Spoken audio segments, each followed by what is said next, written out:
the last speaker before the mandatories, and I'm going to introduce Mr. Kevin Garrison. This might help. Kevin became involved in prosthetic work when he was 19 years old, employed by a local prosthetic family for 3 years in El Paso, Texas.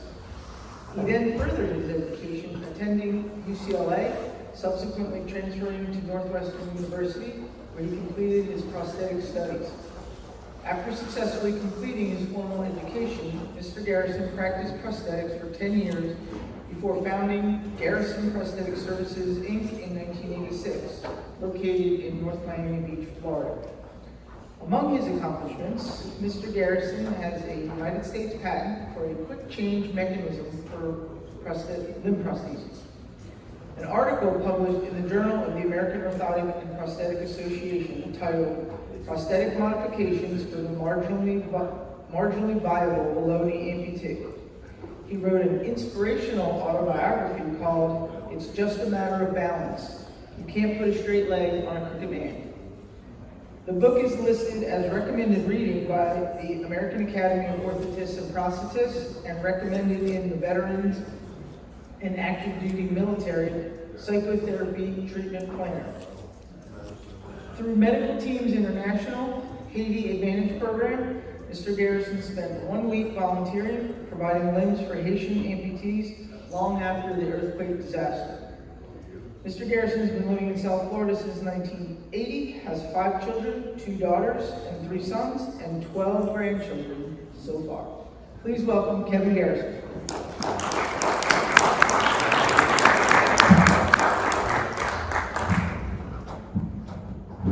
Pleasure to be here speaking with you. And I'm glad I survived last night, so I'm able to be with you. I had a great time.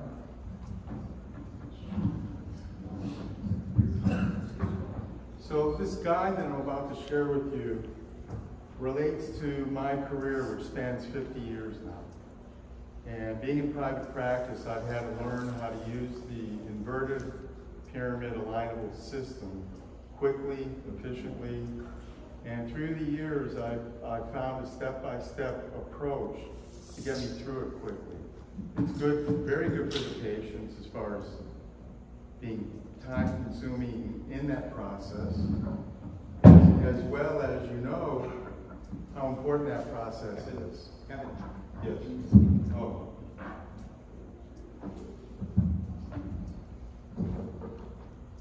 No room. Oh, there.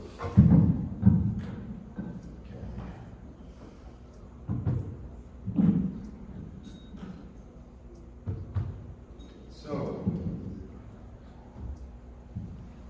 I had the opportunity to be involved with some prosthetic students, and I asked them because I remember in my training how complicated the system was, and I wanted to know how well the schools were in helping them develop an understanding of how to use this system.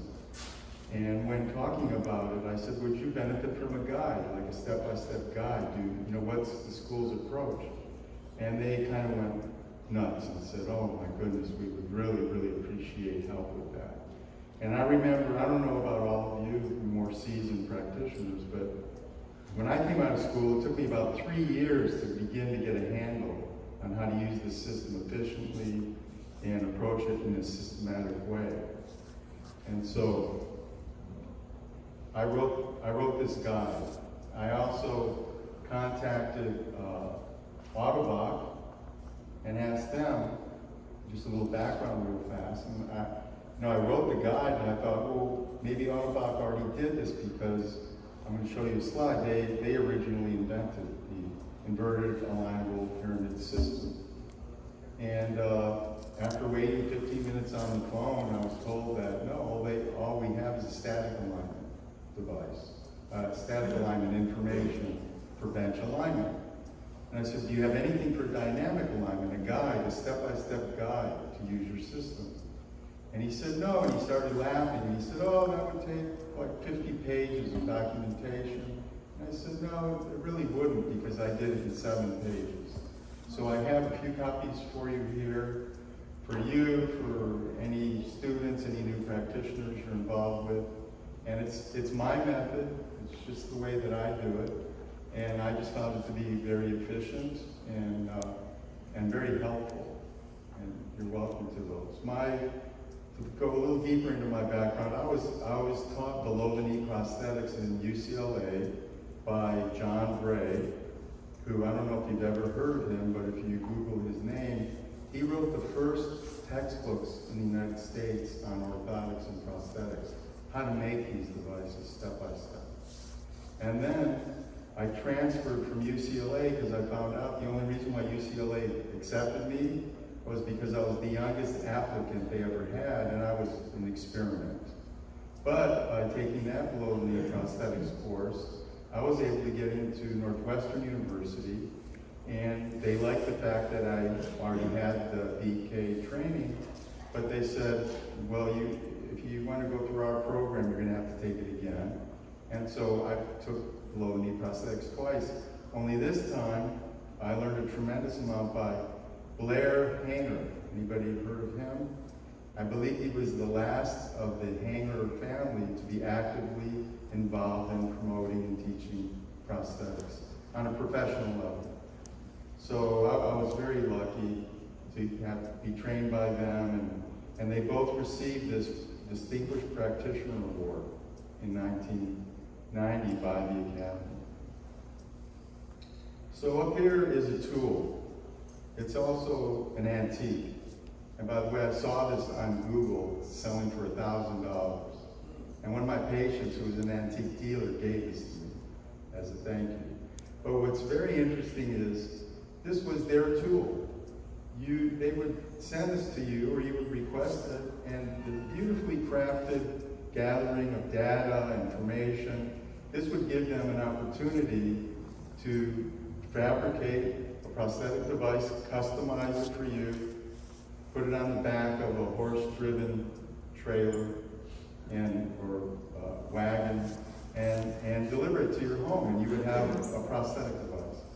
And what's really interesting too is, if you look at the bottom, I tried to increase the size there, but this A.A. Marks company received the only grand prize for artificial limbs at the World's Fair, St. Louis, 1904.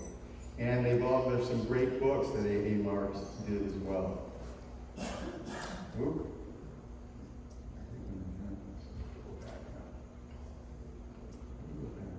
Oh, there we go.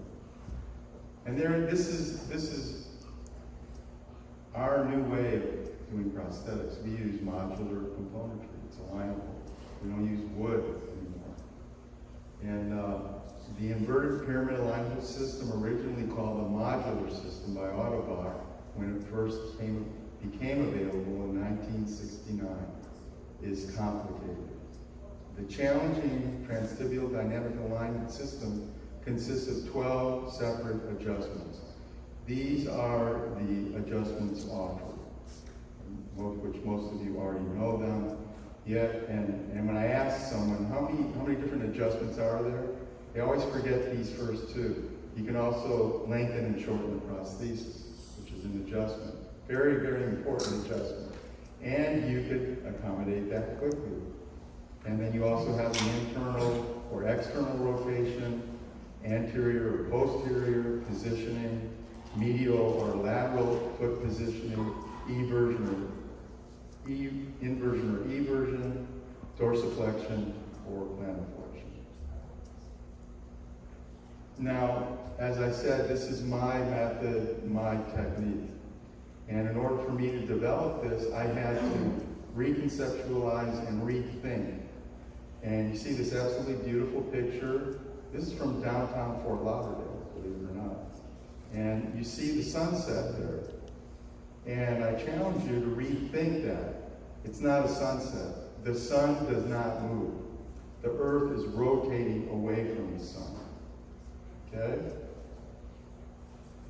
When approaching this particular type of alignment, I highly recommend keeping your focus on the fact that the residual limb is not moving, the sun. When it comes to the alignment changes you make as to positioning the prosthetic foot or rotating it under the patient is only what you accomplish in your efforts. Getting started, especially with the new amputee, you know, how often have you heard them say, well, how quickly will I be, you know, back in my life, regaining my ability to walk and ambulate well. And so I developed this little formula that I tell them because they need to understand that there's not a jet engine in the prosthetic device, it's all them. And so I walk them through this and I say, number one is you've got to develop the strength. Then that will give you the control. And once you gain that control, what comes after that? You feel confident. You don't need the cane, you don't need the walker. You can go and you can do it. So dynamic alignment can become very confusing very quickly as your patient begins to walk on the prosthetic device you have just provided. Developing a quick and accurate approach to dynamic alignment will assist you in getting your prosthetic foot in the most optimum position under your patient in a reasonable amount of time. I recommend informing the patient before they get started that they must control the prosthesis and not let it do what it seems to want to do on its own. This could really throw off what you're trying to accomplish. In this type of device, the most common problem for the new amputee is learning how to resist knee flexion as they begin the weight-bearing phase of the gait cycle. I highly recommend that you track your alignment and practice, and also allow yourself to quickly adjust it by learning how to use the Allen screw in both hands. And that way you're not slowing down the process, you're not having to change your position in front of the patient, you just simply are transferring the Allen screw from one hand to the other. I found it easier to follow any changes made by thinking of the Allen screw as a clock face. Big hand is pointing up and either turning the screw counterclockwise 1/2 turn, 30 minutes, or 1 full turn, 1 hour, or even just 1/4 turn, 15 minutes. Keeping track of your adjustments I found to be much easier looking at it in this way. Part of the job is pushing the limits. Making adjustments until the patient says, no, it was better before. So if you know, okay, well, I had the Allen screw was at 12 o'clock, but now it's at 30 minutes, you know what, you can put it back exactly, quickly and efficiently right back where it was, and then it's, that's where it was better. So these are our tools of the trade.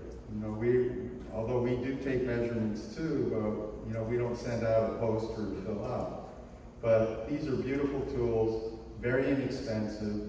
These little ratchets, I wish they would have become available like 30 years ago. But they're awesome, they're very quick.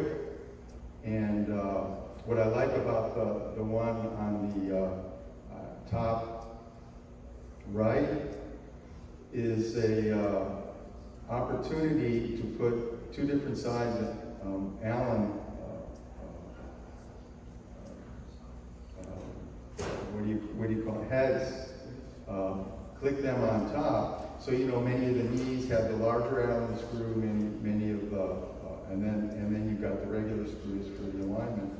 So with one tool, you can quickly, okay, I got to do this, go back to the other, got to do that. You don't have to be running around looking for tools, it's very quick. Using a laser projected line periodically can help in determining foot position relative to the knee, hip, and upper body for reference, as well as manufacturer recommended parameters for proper use of their prosthetic foot design, which we'll get more into that soon. Improper alignment can minimize the benefits built into a specific foot design, like the unfortunate minimization of a nice built-in energy return. Laser-level devices are available to help in static alignment, development, and are inexpensive. So where does balance begin? Because this is our objective, right? We want our patients to feel balanced. I highly recommend creating a starting point by having your patient stand with equal weight on both limbs in knee extension.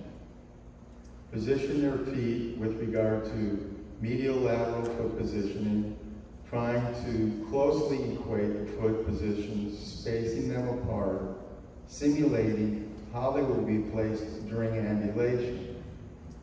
Determine whether the length of the prosthesis is appropriate, of course, before ambulation, as best as you can. Sometimes experienced amputees can give you excellent verbal feedback as to how the limb feels dynamically, whereas others offer you no feedback. Oh, Mrs. Jones, how does that feel? What do you mean? Feel in what way? What are you talking about? So basically, you're on your own now. So when you get little to no feedback from your patient, this is the time when your understanding of alignment is needed the most. It's so great when they can help you, but when they can't, it's purely up to you. Moving your seated position over to the patient's lateral view, it becomes very easy to evaluate the heel position relative to appropriate solid, static, uniform floor contact. Evaluating this with the patient standing, having equal weight on the prosthesis and sound limb, maintaining knee extension as much as possible. The heel must be firmly touching the floor at this time, signifying that any degree of knee contracture is accommodated, preventing unwanted stress to the knee joint and contributing to a comfortable, controlled, safe, standing foot position for the patient. I found this picture on the internet and just doing general searches looking for in Google Photos, and the red line demonstrates actually when the foot is in the shoe, this alignment gets even worse. Okay? It's a pretty poor alignment setup. How can you correct something like that? Well, what's interesting is, now we're using these shuttle lock systems.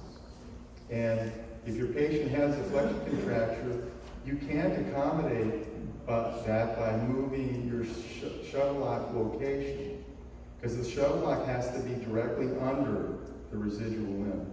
If you put it you flex the socket and put it on that shuttle lock, this is why your patients can't get it to work, and the pin keeps jamming.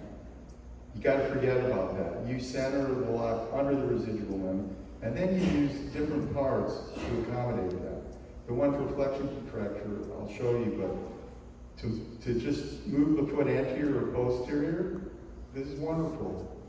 And very, very lightweight, which we want to maintain that for our patients. That's one of the things I like about this system. There's no slide mechanism necessary, and that just adds weight. You have a slide mechanism, then you put this inverted pyramid alignable system under that. You start you're adding weight to the prosthesis. If it is determined that knee flexion is incorrect, correct this by slowly adjusting the anterior and posterior Allen screws below the socket, allowing you to dorsiflex the foot if the heel is off the ground. And continue doing so until you see and feel the heel firmly in contact with the floor. If you don't do this and your patient ambulates without an accommodated flexion contracture, their gait is just terrible. Doesn't look good.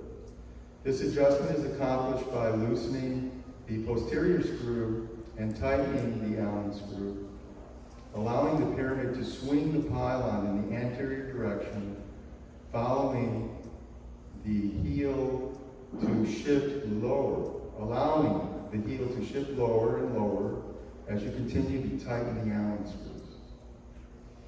It is helpful to think of the male pyramid attachment as a simple hinge, and the Allen screws are simply a way to rotate the lower device in the direction that the Allen screw tightening determines. When you're tightening the Allen screws just below the socket, think of the entire prosthesis below as one unit, avoiding the high potential for confusion. Rethink of an upside-down capital letter T. The body of the T as the pylon, and the top of the T as half being the toe and half being the heel level. Your position. I've learned that after the length and basic alignment are determined statically, you are now ready for ambulation. I highly recommend starting with your vantage point being in front of the patient, the sagittal plane, sitting on a low stool with wheels, thus putting your eyes in a great position, more optimum, for you to see what transpires when force is applied to the prosthesis. You can also physically guide the patient in positioning the foot for heel contact in an appropriate place regarding the medial lateral of step as the foot moves forward towards you. Repeat this with the patient until they learn to manage this alone. Avoid confusion. That was the purpose of me developing this. I found myself getting very confused when I would see the inappropriate alignment positioning going on. You have 12 potential gross alignment adjustments available. And if you're focusing on all of them at the same time, this is not useful and only contributes to your confusion. It is more useful that your focus stays on what you can properly adjust from your vantage point as you sit and watch your patient ambulate.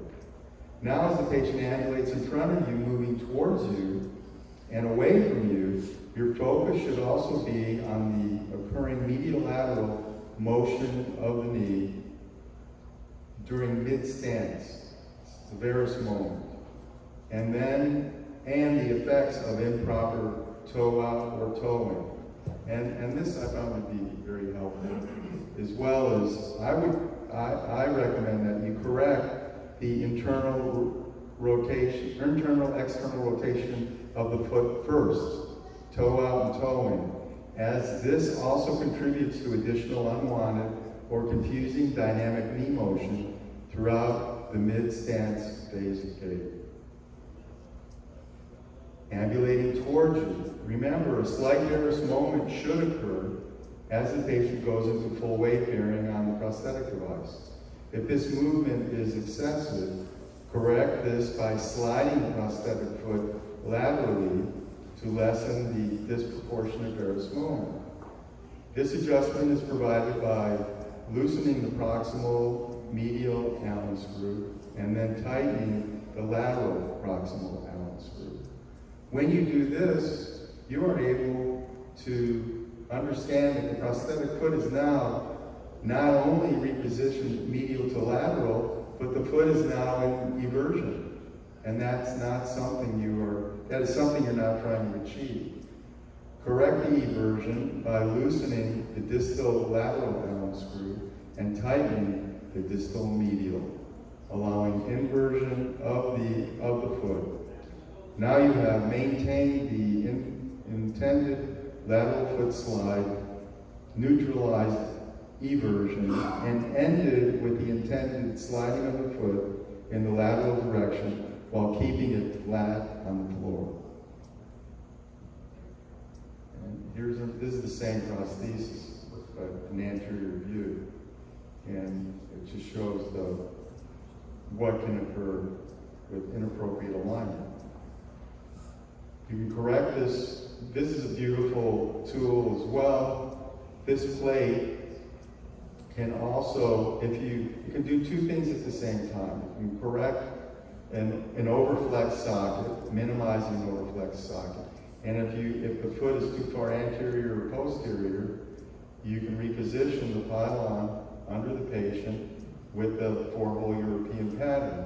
And they make the same part reversed, where the 4-hole European pattern screws are in the front, more anterior, and the socket attachment are in the back. So it's a very useful tool. I always have them in the facility. You never know when you're going to need one. Ambulating away from you. As the patient ambulates and you are behind the patient, you can easily see how wide the patient's foot positioning is, and also if lateral or medial leaning of the prosthesis is occurring as the patient moves their weight on and off the prosthesis. It is very difficult to definitively evaluate the toe out or toe in of the prosthetic foot as the patient is moving away from you. I've seen practitioners in clinics, they seem to be able to do that. For me, I found I could do a much finer understanding of what's going on, evaluating that when they're moving towards me. You have 12 potential gross alignment adjustments available to provide at any time. If you are focusing on all of them simultaneously, this is not useful and only contributes to your confusion. It is more useful that your focus stays on what you're properly adjusting from your vantage point as you sit and watch your patient ambulate. I guarantee you, you will save time this way. Don't feel like you've got to jump around, try to correct everything all at once. If you follow this guide, the end result will be excellent and it'll be quick. After knee stabilization and the foot is determined by coming down flat at mid-stance, now is the time to reposition yourself so that you will be able to view the patient's ambulation patterns from a lateral view at the patient's side. If you notice toe vibration or wiggle as the patient went into toe off, you address that after moving your seated position. The coronal plane.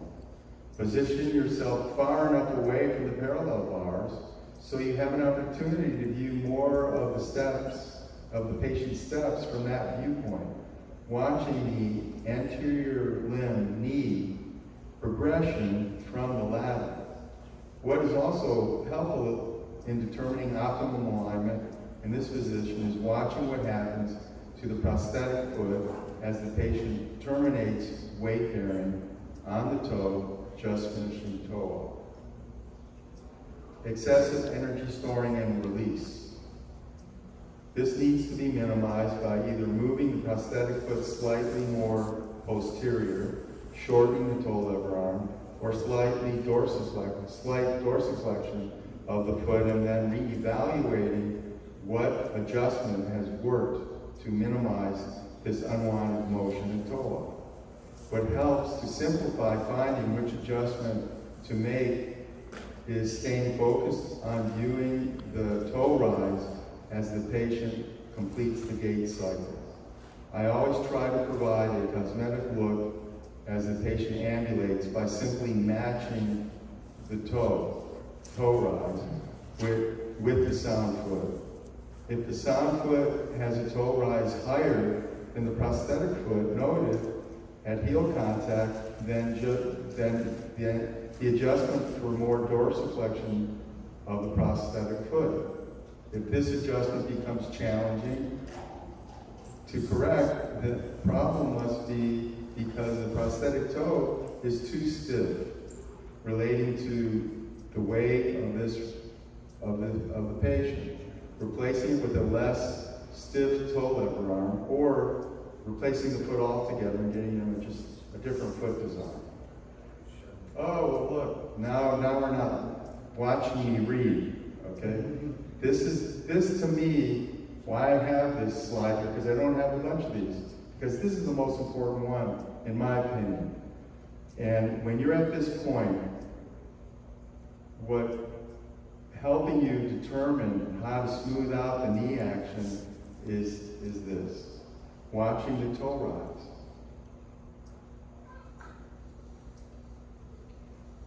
at that beautiful floor and that beautiful hangar facility. Okay. Now, any comments from anyone? Which foot seemed to have a higher toe rise? The sound foot or the prosthetic foot? Oh.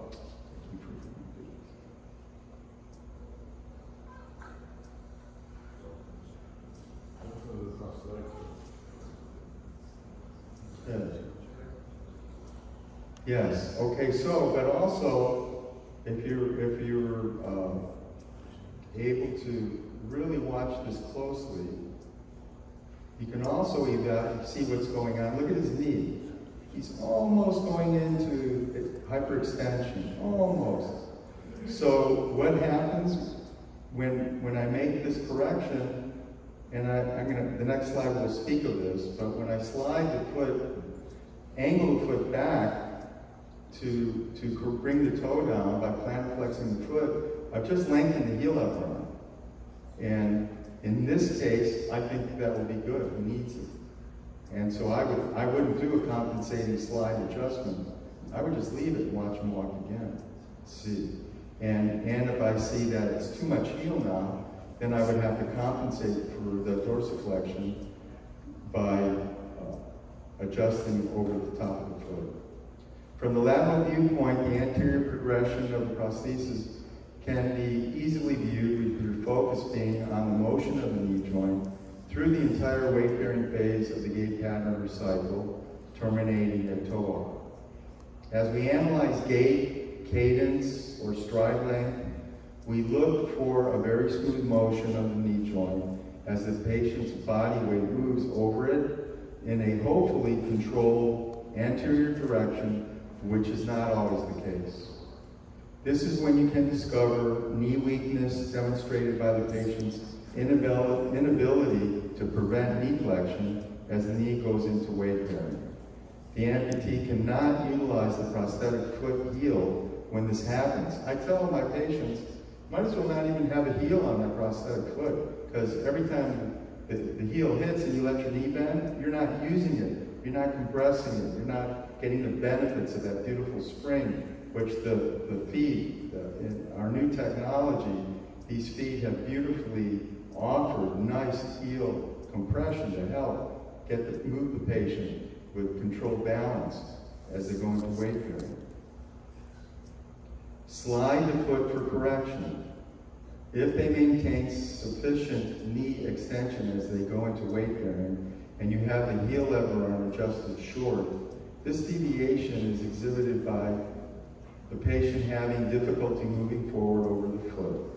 With lengthening of this lever arm, the heel will provide the necessary correction.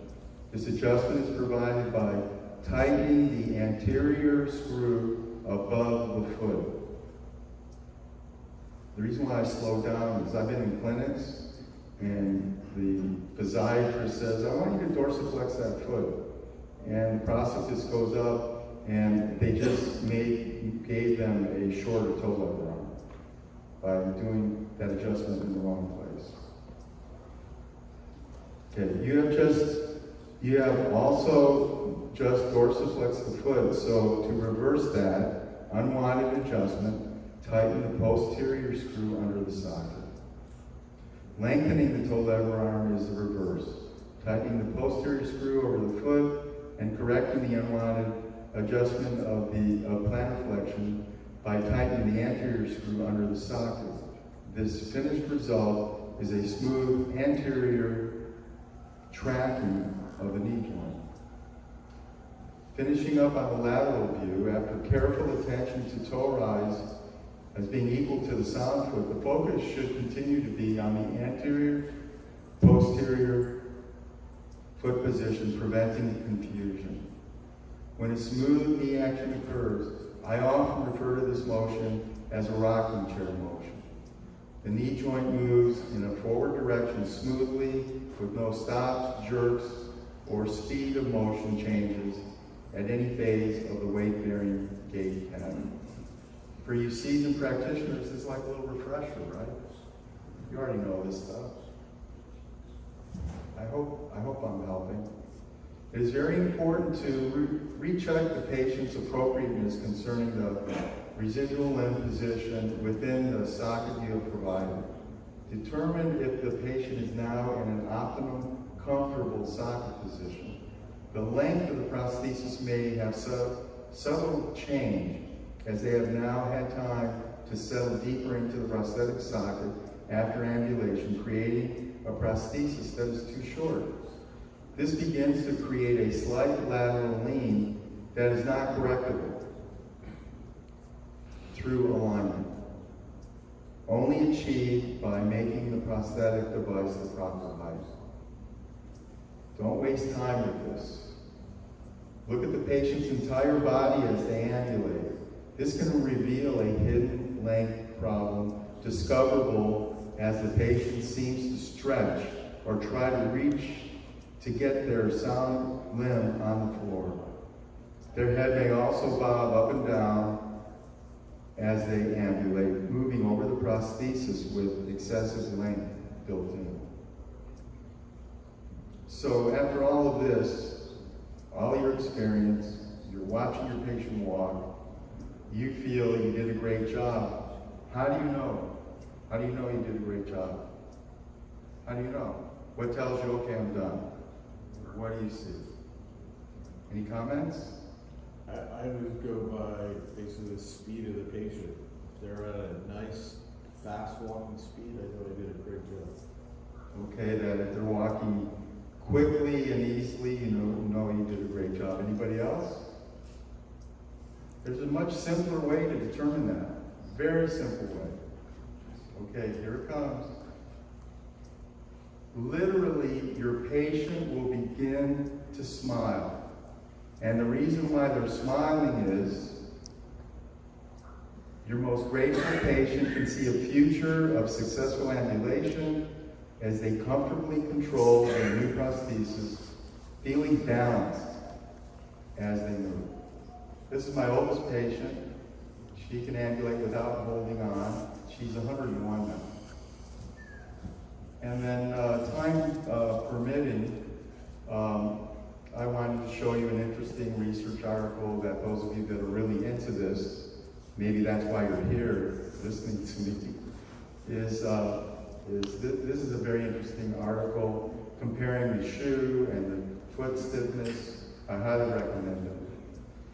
And I'm also happy to say that the dynamic alignment guide that I've created has been adopted by Century College and is being used in their curriculum now. My attempt to create a self-aligning alignment device with the help of Florida International University senior biomedical students. Now, I highly recommend if you live in those areas and the students reach out, they have a senior course requirement that they have to create something for a health-related company in the area. It was very rewarding. I really enjoyed it. Plus, I'm really into dynamic alignment, right? It seems that way, right? And so what I wanted to come up with a device that automatically aligns the prosthesis for you. That was my dream. And so I had the students try to come up with something. I named it the Robotic Erudite Stabilizing Tool with, of course, great acronym, REST. Because if you know your physics, when any property is at rest, that means it's in perfect balance. So these are their design concepts. Interesting things they were coming up with. This one I like the most because with those 3 screws, linear screws, they could create just a direct medial, lateral, or anterior, posterior adjustment. The computer would move them in such a way that it would tip that way.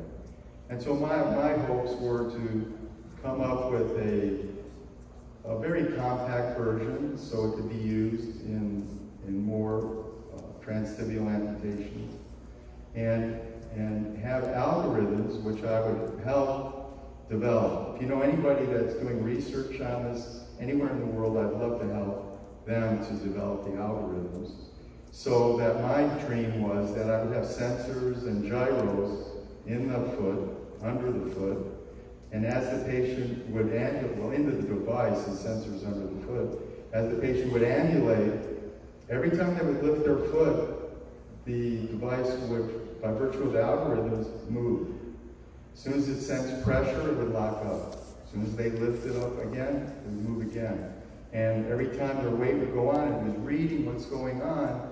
And so eventually, all of a sudden, the green light would come on your phone or your laptop. Nowadays, it's not even a laptop, it's your phone. And the green light would say, optimum balance achieved. Even these were designed to also adjust length. If it felt that the prosthesis was too short, it would slowly lengthen it, shorten it. So that's been my dream. So here are the credits, and